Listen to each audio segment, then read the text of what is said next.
안녕하세요. 이제 결혼 3년 차를 맞는 맞벌이 부부입니다. 결혼은 일단 1억씩 해서 반반 결혼을 하기는 했어요.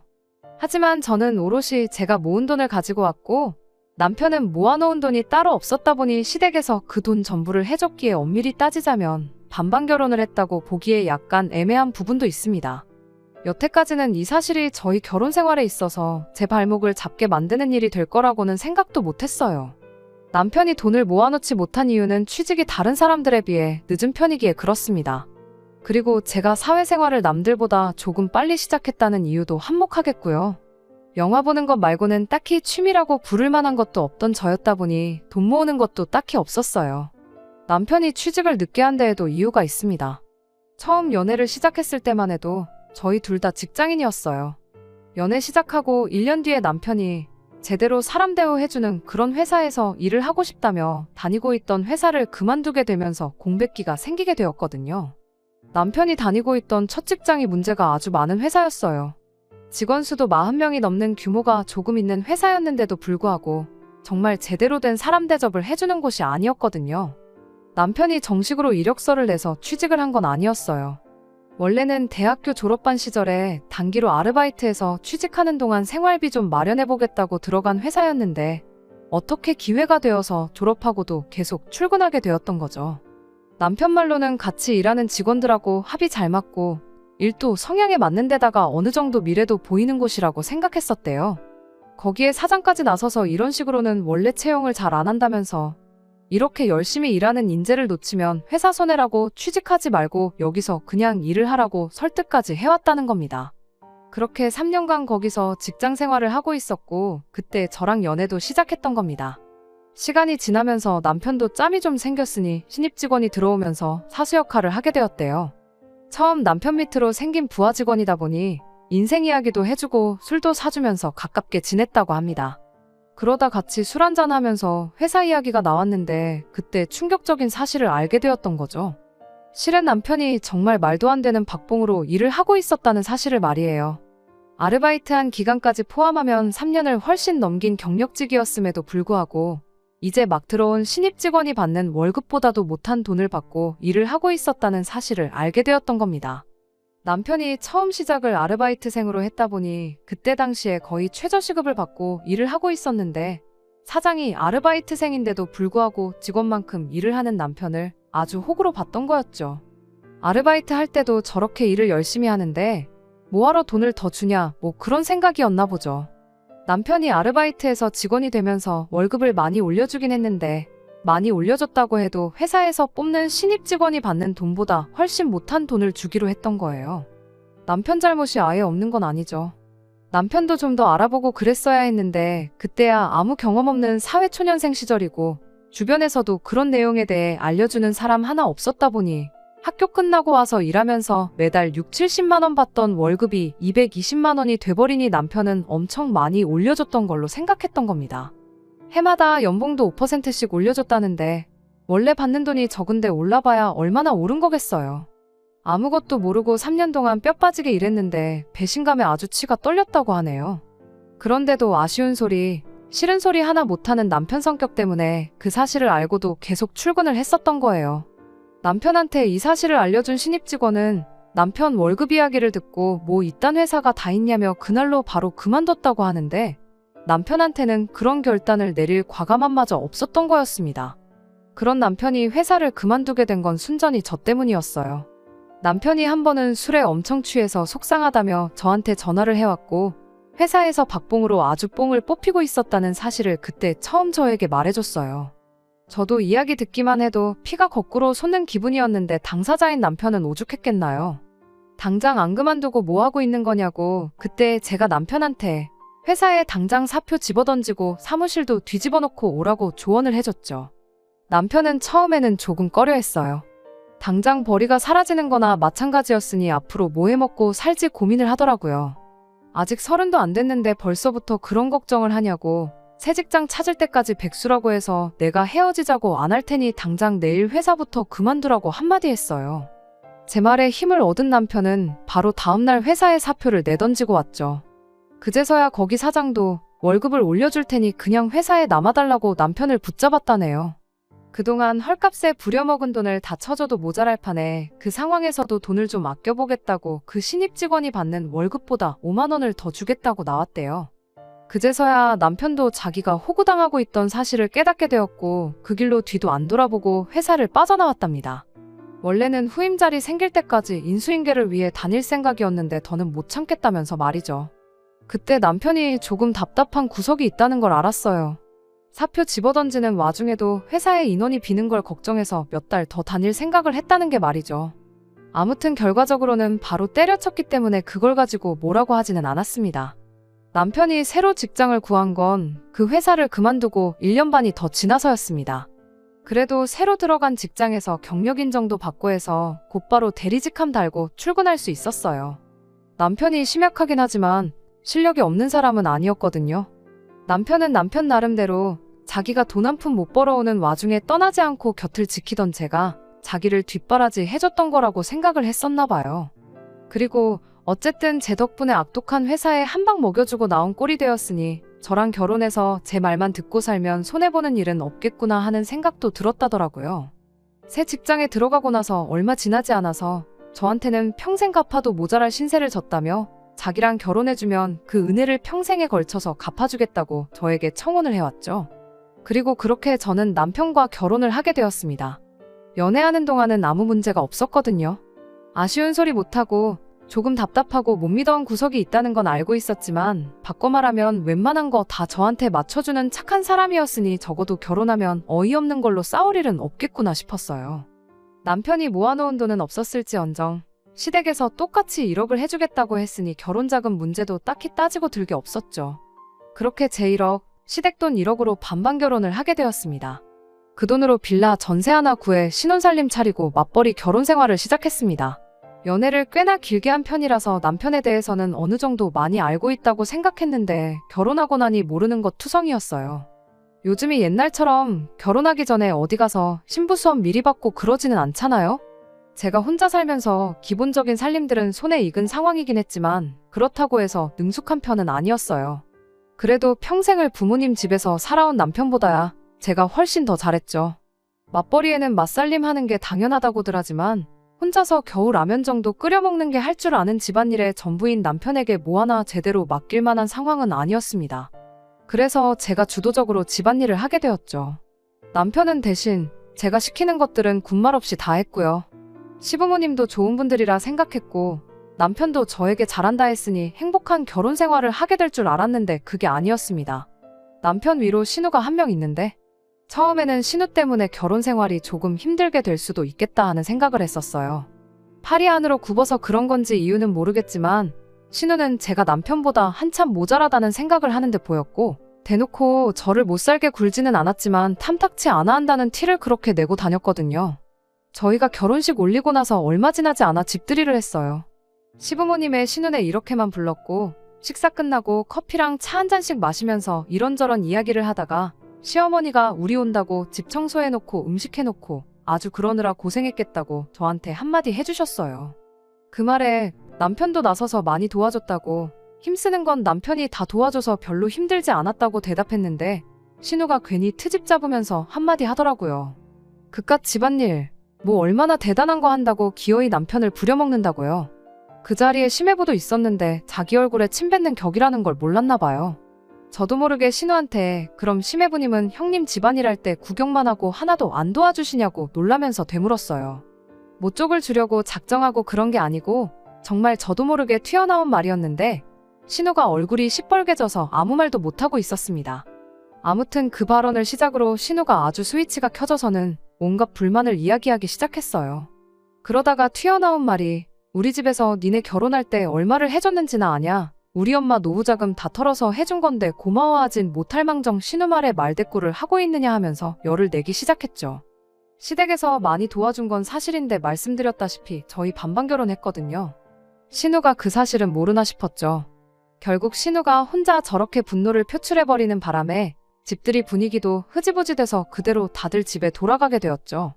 모두가 돌아가고 나서야 남편이 저에게 말해주길 누나가 결혼할 때는 집에서 한 푼도 지원 못 받아서 저런다. 부러워서 그러는 거니까 자기가 이해해달라 하면서 설명을 해주기 시작했죠. 저도 그때까지는 경황이 없었을 뿐 아무 생각이 없었는데 상황이 정리되고 나서 곰곰이 생각해보니 뭔가 의아한 점이 한두 군데가 아니더라고요. 일단 결혼지원금 받을 때 그게 시부모님 노후자금이라는 이야기는 그때 당시 아무도 저한테 이야기해준 적 없는 모르는 사실이었어요. 시부모님이 결혼을 일찍 하셔서 아직도 나이가 많은 편이 아니세요. 저희 결혼했을 때만 해도 아버님이 60대 초반이고 어머님이 50대 후반이셨죠. 시어머니는 평생을 전업주부로 살아오긴 했지만 시아버지가 경제활동을 계속 하고 계시던 상황이기도 했고 저희 앞에서 이따금씩 은퇴 이야기도 꺼내고 하셨던 적도 있었기에 저는 당연히 노후 준비가 다 되어 있다고 생각했었습니다. 그런데 난데없이 저희 결혼할 때 지원해준 돈이 사실은 노후 자금을 털어서 해준 거라는 소리를 들으니 안 좋은 생각이 자꾸 들기 시작했죠.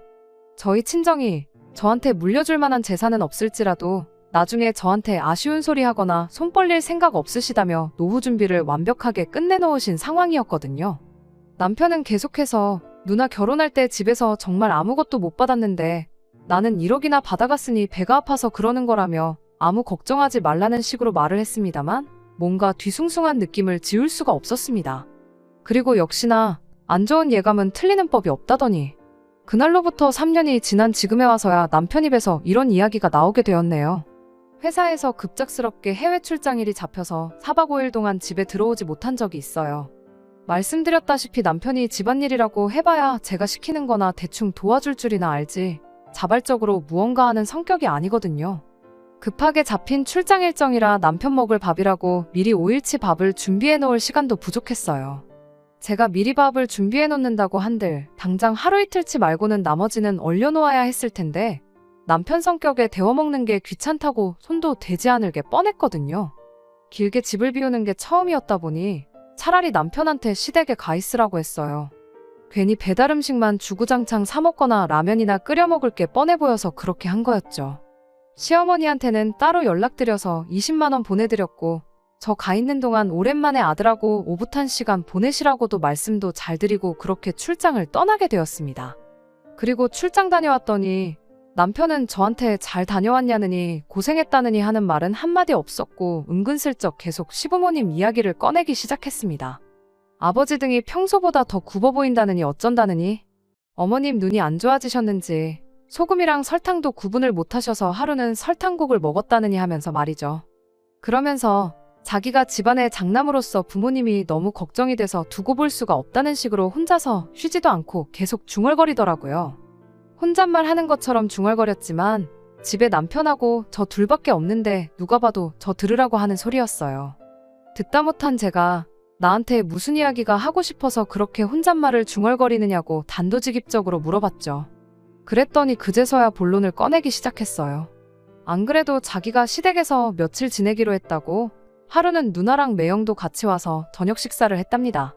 그리고 그때 신우가 이제 부모님도 연세가 연세인데 언제부터 모시는 게 좋을런지 그런 이야기를 꺼냈다고 하더라고요. 시아버지가 은퇴를 앞두고 계시긴 했지만 두 분 다 아직 정정하셨거든요. 물론 노후 준비가 완벽하게 되어 있다면야 그때 은퇴해서 편하게 노후 즐기는 것만큼 좋은 게 또 없겠다만 그건 상황에 따라 다른 거잖아요. 심지어 저희 친정부모님도 노후 준비 완벽하게 끝내놓은 상황이었지만 아직도 사람일 어떻게 될지 모른다며 두 분 다 아직도 경제활동을 하고 계세요. 평생 사무실에서 펜만 굴리시던 친정아버지도 정년퇴직 후에 놀고만 있을 수 없다며 아는 분 가게 나가서 청소도 도와주고 굳은 일 마다하지 않고 그러면서 생활비를 벌고 계시거든요. 예전이야 환갑이었지. 요즘 100세 시대라는데 아직 두 분 다 정정하시고 일할 거리 찾는다면 얼마든지 찾을 수 있을 텐데 왜 벌써부터 합가 이야기를 꺼내느냐고 남편한테 대놓고 물어봤어요. 그랬더니 남편이 저보고 왜 이렇게 공감 능력이 떨어지냐며 혼자 열을 내더라고요. 아직 합가하자고 말을 꺼낸 것도 아닌데 뭐 그렇게 예민하게 구냐며 눈치를 주기 시작했습니다. 그러면서 저한테 한다는 소리가 시부모님이 우리 집에서 같이 살게 되면 그만큼 이득 보는 게 많은 거 모르냐고 따지더라고요. 이득은 무슨 이득이냐고 했더니 어머님이 같이 살게 되면 나중에 우리 아이 태어나면 애도 대신 봐주실 거 아니겠냐고 그것만 해도 제 월급에 애 봐주는 사람 구하는 것까지 생각하면 달에 500만 원은 이득을 보는 거랍니다. 그것뿐이겠냐며 어머님이 살림도 대신 다 해주실 거 아니겠냐며 그것도 한번 계산을 해보라는 거예요. 하루에 하는 집안일을 2시간씩만 잡아도 우리 시급으로 계산하면 그것도 달에 200만 원은 좋게 될 거라면서 말이죠. 그리고 어차피 내가 집안의 유일한 아들이니 나중에 가면 부모님 모시고 살게 될 게 당연한 건데 당장 내일부터 모시나 나중에 가서 모시나 달라질 게 뭐가 있냐고 하더군요. 마치 저한테 선택권이라고는 없다는 듯이 딱 잘라서 말을 하더라고요. 평소에 언변이 그렇게 좋은 사람이 아닌데 입에 모터가 달린 것 마냥 따다다 쏘아대는 걸 보니 누가 보면 미리 연습이라도 한 줄 알겠다 싶더라고요. 그래서 남편한테 나는 시부모님 모시고 살 생각은 추호도 없다 말하고 남편이 주장하는 합가를 해야 하는 이유에 대해서 하나씩 조목조목 반박해줬습니다. 당신 말 맞다나 시어머니가 살림해주고 나중에 아이 태어나고 애 봐주시고 그러는 거 생각해보면 분명히 도움이 되는 건 맞는 말이다만 앞뒤가 맞지 않는 거 아니냐고요. 시부모님 모시고 살고 싶다는 이유가 여태껏 고생하신 부모님 이제 좀 편하게 해드리고 싶어서 그런 거 아니냐고요. 그런데 집안일 전체를 어머님한테 떠맡기는 것도 모자라 황혼육아까지 시키려는 거냐고요. 굳이 모시고 살지 않아도 어머님은 어머님대로 지금 시댁에서 집안일 혼자서 하고 계시는 거 아니냐고. 그런데 육아까지 떠넘겨버리면 어머님은 오히려 2배로 더 힘들어지는 거 아니냐고 물었죠. 역시나 남편은 그 부분은 생각을 못한 건지 쩔쩔매면서 횡설수설 하더라고요. 그러면 퇴근하고 와서 우리가 하면 되는 거 아니냐는 어이없는 대답을 하더라고요. 그럼 애초에 당신이 주장하는 시부모님 모시고 살았을 때 우리한테 이로운 경제적 이득이 하나도 없는 거 아니냐고 되물었죠.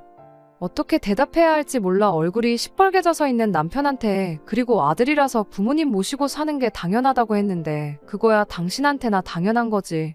나한테는 당연한 게 아니지 않냐. 결혼 전부터 서로 합의가 된 것도 아니고 이제 와서 왜 갑자기 부모님을 모시자는 건지 도무지 이해할 수가 없다고 했어요. 제 말에 남편은 아무 대답도 못하다가 부모님이 노후자금이 없는데 그럼 두 분은 어떡하라는 거냐 따지고 들더라고요. 그제서야 왜 합가 이야기를 난데없이 꺼냈는지 이유를 알게 되었죠.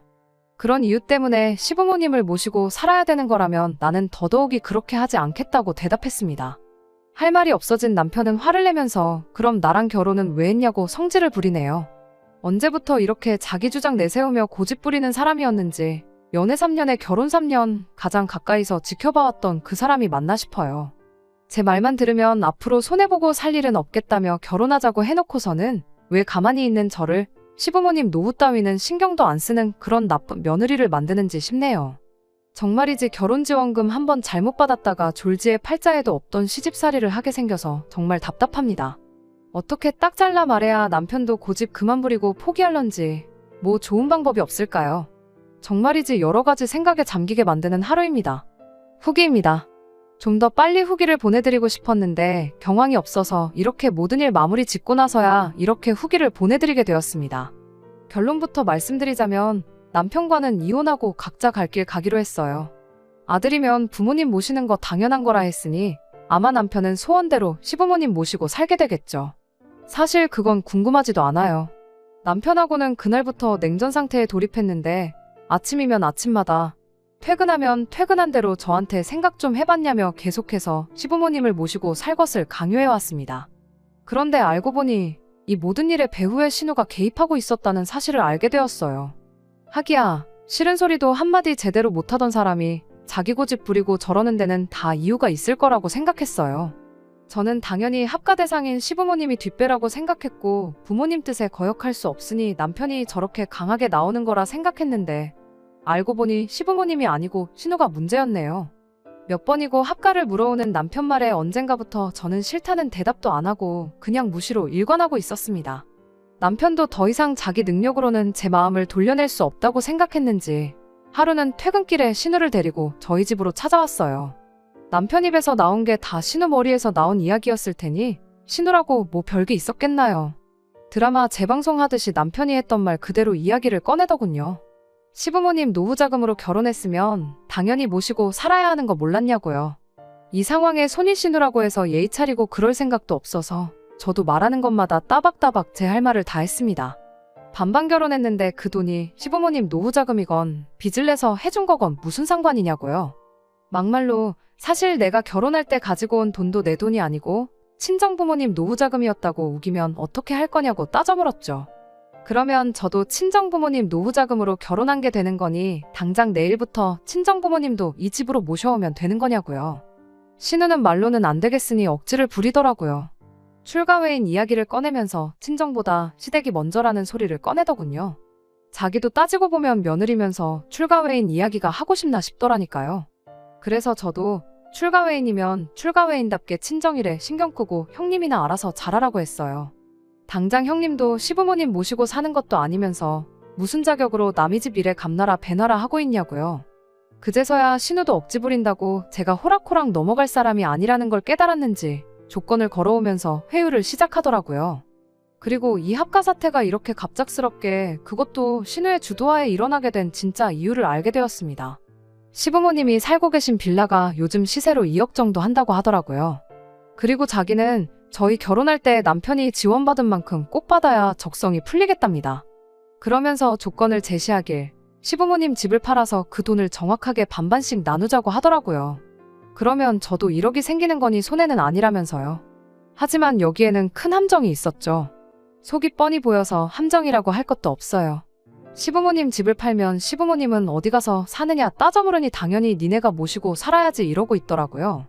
고작 1억 받자고 제가 앞으로 못해도 30년 평생을 시부모님 모시고 살겠다고 하겠냐 물으니 저보고 피도 눈물도 없는 년이라며 그럼 우리 엄마 아빠 길바닥에 노숙이라도 하라는 거냐며 욕짓거리를 쏟아붓더라고요. 그렇게 부모님 노후자금 걱정하는 딸이 정작 뒤에서 하는 짓이라곤 멀쩡히 잘 살고 있는 집 팔아 그 돈 꿀꺽하고 동생한테 오갈곳 없는 부모님을 떠넘기는 거냐고 피도 눈물도 없는 게 대체 누구냐고 되받아쳐줬네요. 자기도 말문이 막혔는지 혼자 부들부들대면서 악을 쓰다가 그럼 부모님 노후자금이나 뱉어내라고 엄포를 놓길래 반반 결혼한다고 받은 돈을 내가 왜 뱉어내야 되냐고 그렇게 효녀노릇이 하고 싶으면 여기서 이럴 게 아니고 시부모님 모시고 외식이나 다녀오라 한마디 해주고 저는 방으로 들어가 버렸습니다. 아예 상대를 안 해주니 신우 혼자 길길이 날뛰다가 결국 포기하고 돌아가더라고요. 그 와중에도 차비 쓰기가 싫었는지 남편 보고 태워다 달라더군요. 남편은 거기서 속도 없이 신우를 집까지 데려다주고 왔습니다. 이걸로 끝났더라면 이혼까지는 안 했을 텐데 차 안에서 신우한테 무슨 소리를 듣고 온 건지 집에 돌아온 남편이 다짜고짜 오냐오냐 해줬더니 시댁 무서운 줄 모르고 가장인 나도 우습게 보는 거냐며 2차전을 시작하는 겁니다. 이쯤 되니까 돌이킬 수 없는 데까지 왔구나 하는 생각이 들었습니다. 남편을 설득해놓으면 신우가 와서 저러고 신우의 말을 무시하면 남편이 와서 저러는데 모르긴 몰라도 이게 앞으로 펼쳐질 제 결혼 생활이라는 게 안 봐도 뻔하더라고요. 이미 저는 시부모님 사정이 어떻게 되었든 간에 길바닥에 내몰면 내몰았지 모시고 살 생각은 추호도 없는 그런 사람이 되어 있는데 여기서 제가 뭘 더 어떻게 해야 하나 싶어서 그 자리에서 포기해버렸어요. 남편한테 원하는 대로 신우한테 결혼할 때 받은 돈도 돌려주고 시부모님도 모시고 살라고 한마디 해줬죠. 분위기 파악을 못하는 건지 남편은 제가 이제서야 자기 말을 듣는 건 줄 알고 입이 귀에 걸려서 웃더라고요. 언제쯤 오시라고 하면 되겠냐, 방은 어떤 방을 정리하면 되겠냐 혼자 들떠서 신이 나 있더라고요. 아무 때고 당신 원할 때 하면 되고 안방을 들여도 되니 알아서 하라고 했습니다. 그리고 저는 방에 들어가서 제 짐을 꺼내기 시작했죠. 남편은 내일 당장 모시는 거 아니니 천천히 하라고 아직도 착각을 하고 있더라고요. 그 길로 남편한테 나는 일단 친정에 가 있을 테니 서류 준비되는 대로 만나서 재산 분할은 어떻게 할 건지 정확하게 정산 한번 해보자고 했습니다. 반반 결혼했고 똑같이 맞벌이 했으니까 정확하게 절반 나눌 거고 정확한 정산은 나중에 날 잡아서 한 번에 하자고 말했습니다. 그제서야 제가 무슨 말을 한 건지 눈치를 챈 남편이 그게 무슨 소리냐며 얼굴이 죽상이 되더라고요. 나는 시부모님 모시고 살 생각이 없고 그렇다고 당장 당신 누나가 되었든 당신 부모님이 되었던 간에 내 피 같은 돈 1억을 넘겨줄 생각도 없으니 내가 빠져주는 거라고요. 나만 빠져주면 우리 돈 1억이 아니라 네 돈 1억을 부모님한테 돌려드릴 수 있는 거 아니냐. 그러니까 이혼하고 그걸 신우랑 공평하게 나눠갔던 그 길로 부모님 모시고 살면서 아들로 태어난 도리를 하던 그때부터는 당신 좋은 대로 하면 되겠다고 말이죠. 남편이 아연실색을 하면서 이혼 말고 다른 방법이 있을 거라며 그제서야 같이 머리를 맞대고 좋은 방법이 있는지 한번 고민 좀 해보자고 하는 겁니다. 그래서 어디 한번 지금 이 상황에 이혼보다 더 좋은 방법이 있는지 지금 당장 말해보라 그랬어요. 시간 넉넉히 줄 테니까 천천히 생각해보라고 말이죠. 신우랑 한통속이라 저러는 거지 남편도 합가를 하던가 생돈을 날려야 하는 말도 안 되는 양자택일을 강요받고 있다는 사실을 알고는 있던 건지 아무 말도 못하더라고요. 결국 좋은 방법이라고 내놓은 아이디어가 어차피 우리 맞벌이 하고 있고 아이도 없으니 경제적으로 어려울 게 없지 않냐면서 앞으로 매달 100만 원씩 신우한테 보내주잡니다. 그러면 4년이면 5천만 원이지 않냐고. 그렇게 하면 시부모님도 모실 필요 없고 따지고 보면 누나도 똑같이 5천씩 받은 꼴이 되는 거니 더 아무 말 없지 않겠냐면서요. 당신 지금 누나한테 돈을 주고 싶은 거냐? 시부모님 모시고 싶다고 한 거 아니었냐고 반문했더니 아무 대답도 못하고 멍하니 저만 쳐다보고 있길래 그냥 그 길로 짐 싸서 친정으로 향했습니다. 다음 날이 돼서 남편도 아니고 신우도 아닌 시어머니한테 전화가 왔어요. 모르는 척 하는 건지 진짜 모르는 건지는 모르겠지만 이 상황이 시부모님과 상의가 되었던 게 아니라는 걸 알게 되었습니다. 하기야 남편하고 신우가 말하는 꼴을 보니 시부모님 모시고 사는 게 문제가 아니라 돈이 문제였던 거였으니 그럴만도 하겠다 예상은 하고 있었죠. 시어머니는 저한테 사과를 먼저 해왔어요. 그리고 2번 다시 신우가 저희 앞에서 합가나 돈 이야기 꺼내지 못하게 단도리를 하겠다고 하셨죠. 원래부터 남편이 지 누나 말에는 꼼짝을 못했었다는 이야기를 해주시더라고요. 그제서야 어디 가서 싫은 소리 못하고 결정도 잘 못 내리는 남편 성격이 신우 때문에 그렇게 되었다는 걸 알았네요. 저는 조금만 더 생각을 해봐야겠다 대답했고 전화를 끊었습니다. 단순한 부부싸움이었다면 시어머니 때문에라도 그냥 넘어갔겠지만 남편에 대한 신뢰가 바닥인 상황에서 남편이 신우한테 원래부터 꼼짝도 못한다는 사실을 알게 되었으니 더더욱이 이혼의 확신이 생기기 시작했어요. 그날로부터 이틀이 지나서 저는 이혼을 해야겠다고 결심을 했습니다. 더 길게 끌어봤자 결과는 똑같겠다 싶어서 그 길로 바로 서류 작성하고 집에 가서 남편한테 이혼하자고 했어요. 이혼 서류 건네주면서도 남편이 울고불고 매달리면 어떻게 해야 하나, 마음이 약해지진 않을까 그런 걱정을 했는데 남편이 제 마음 돌려보겠다고 또 제가 몰랐던 이 모든 사건의 전말을 말해줬습니다. 신우가 결혼하자마자도 아니고 3년 만에 이렇게 나온 이유가 따로 있었더라고요. 신우가 남편 몰래 빚내서 주식을 시작했다가 원금 대부분 날려먹고 급하게 돈이 필요한 상황이었다고. 그런데 그냥 그 돈을 해주자니 거절당할 것 같아서 일을 이렇게 크게 만들었던 거라네요. 그거 걸리면 누나가 이혼당할 것 같다고 울고불고 부탁을 해오는데 자기도 안 되는 거 알지만 누나 도와주고 싶어서 그랬던 거랍니다. 하지만 이젠 당장 누나가 이혼을 당하던 말던 손절해버리고 우리 미래만 위해서 살겠다고 말해오는데 긴 말할 것 없고 빨리 이혼 서류에 도장이나 찍어달라고 했습니다. 질질 끌면 나도 소송으로 갈 수밖에 없으니 마무리라도 깔끔하게 하자고요. 이혼을 하는 과정에 있어서 시부모님은 당신들이 돈이 없어서 그런 거라며 계속 저한테 미안하다고 사과를 해왔지만 정작 이 사건의 원흉인 신우는 저한테 전화는커녕 문자도 한 통 보내지 않았어요. 남편과 이혼 서류 제출하고 나오는데도 숙려기간 동안 잘 좀 생각해달라는데 그런 거 생각할 겨를도 없이 속이 너무 후련하더군요. 결혼하면 제 말만 듣고 살아도 손해보는 게 없겠다더니 결국 누나 말 듣다가 자기 인생이 저렇게 망가졌는데 남편도 제정신이면 재산분할한 돈으로 신우 빚 갚아주고 그러진 않겠죠. 이제 이혼해서 각자의 길을 가기로 했으니 아무쪼록 정신 차리고 살았으면 싶은 따름입니다. 다 끝난 줄 알았는데 이렇게 또 후기를 남기는 날이 올 줄은 몰랐네요.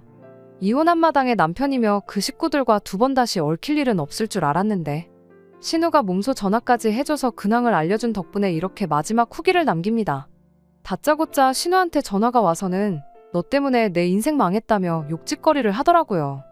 남편하고 이혼하면서 남편은 물론이고 시부모님까지 신우아 등을 돌렸나 봐요. 일단 노후자금이라고 했으니 남편이 재산분할 받은 돈 중 결혼자금으로 받아온 돈을 신우가 아니라 시부모님한테 돌려드렸답니다. 시부모님은 신우가 자기 주식빚 때문에 두 분 모르게 집까지 팔아가며 억지로 저희를 합가시키려 했고 결국 그 때문에 아들 부부가 이혼하게 되었다는 사실을 알고 있으니 제 생각이지만 그게 너무 괘씸했었나 봐요. 시부모님이 신우한테 노후자금 걱정해주더니 왜 이제 와서 주식빚을 갚아달라고 하느냐며 거절을 했다고 하더라고요.